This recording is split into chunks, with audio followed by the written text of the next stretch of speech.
کشف المحجوب کے اندر دو اصطلاحات آپ نے بیان فرمائی ہیں، ایک ہے جمع اور ایک ہے فرق۔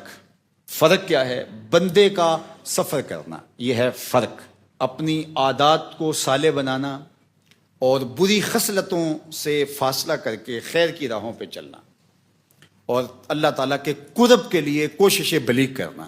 تو یہ بندے کی کوشش، سلوک کا یہ راستہ، اس کو تصوف کی اصطلاح کے اندر فرق کہا جاتا ہے۔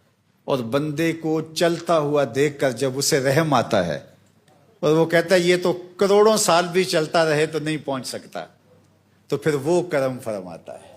جب وہ کرم فرماتا ہے تو اس کو جمع کہتے ہیں۔ اللہ اکبر۔ مانا کہ محبت کے سفر میں ہر گام پہ 100 مشکل ہے، مانا کہ محبت کے سفر میں ہر گام پہ 100 مشکل ہے، لیکن یہ سفر آسان بھی ہے اگر ساتھ تمہارا ہو جائے۔ بندہ ساری زندگی بھی چلتا رہے، کوئی سنگے میل ہی نہیں آئے گا، اس لیے کہ لامتناہی کی طرف ایک متناہی سفر کرے بھی تو کیا کرے گا؟